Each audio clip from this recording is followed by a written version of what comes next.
I hope you're having a good day today. My name is Jason. Today I'm going to try and share with you a little bit about what I do for a living, technology transfer, and how God can use technology transfer to bring benefits to the world that glorify Him. You know, one of the world's greatest scientists, Galileo Galilei, said something very provoking. He said, "I do not feel obliged to believe that the same God who's endowed us with sense, reason, and intellect intended us not to use them." You know, that is still relevant today. In our lives, we see technology being used all the time.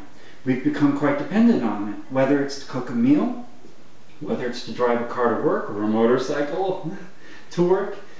Every day we use it. In a lot of those cases, technology transfer was the force that brought that technology out to where it could be used by the public. So what I'm going to share is that the ultimate goal of technology transfer is to move or transfer technologies from the academic, where they're just on paper, to the world or to the public, where they can actually be brought into practical use.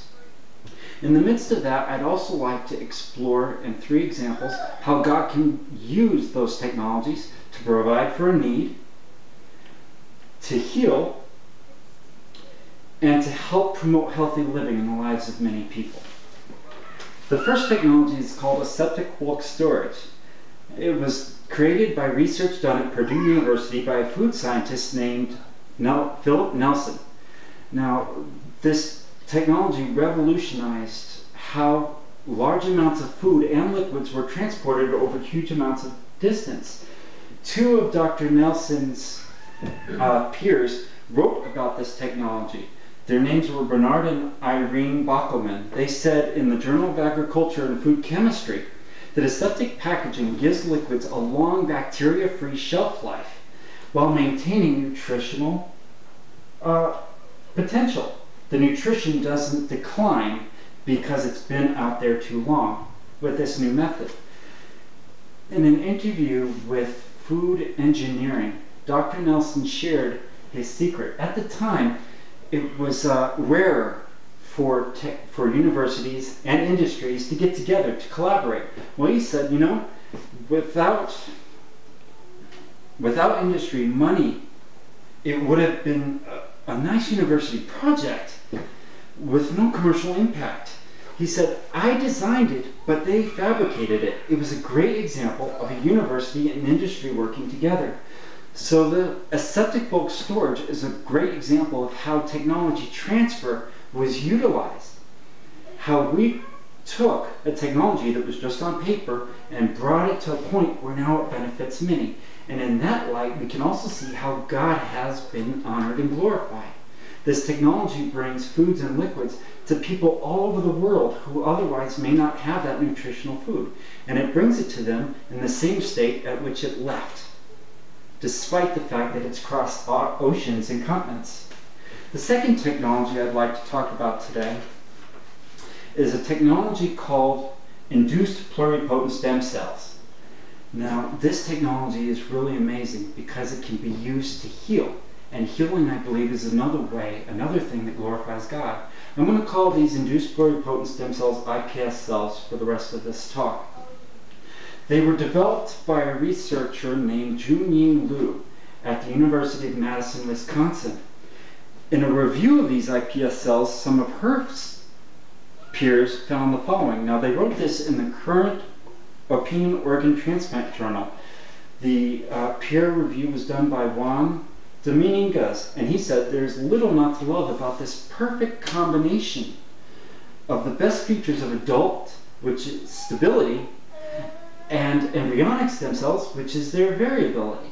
They're stable, but they can be turned into anything. A great example of this is what took place for research at the University of North Carolina, Chapel Hill. An inventor there named Dr. Tatishi has developed a cell development which has turned these iPS cells into cells that can produce insulin. So it's helping people with diabetes today. And we can see now too that God can be glorified through technologies that heal. The third technology that God can use is a technology that helps provide or promote a healthy living for people such as athletes. The third technology comes about from the University of Florida. In 1965, a kidney disease specialist named Robert Cade did research with the team there. The football team, had been losing a lot of liquid, a lot of weight in the midst of their practices and games, and they wanted to find out why. Well, he watched them for many games, and in a humorous anecdote he once shared, they were very good about this, but they refused to stop their games so that we could take body temperature measurements rectally.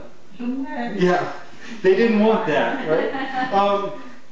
The good news is that he was able to discover that what was missing from their intake were electrolyte nutrients, potassium and sodium. So by creating a mixture that added these salts to the water, he was able to create what we now know today as Gatorade. And Gatorade has been used by people to promote that healthy living that we know that God honors. So we can see through all the three examples that I've shown you today, that technology transfer, moving a technology from the university to its final stage in industry where it can actually promote, is a very good thing, and that's what my job does. And we can also see that God can be honored through its use when we meet a need, when we heal, and when we help promote a healthy living. To conclude, I'd like to share that, here at Tech Transfer, we always focus on the future. We don't make a habit of looking back. And Walt Disney actually summed it up perfectly, how we feel at Technology Transfer. And he said, around here, we don't look backwards very long. We keep moving forward, opening new doors and doing new things. And curiosity keeps leading us down new paths. Thank you very much.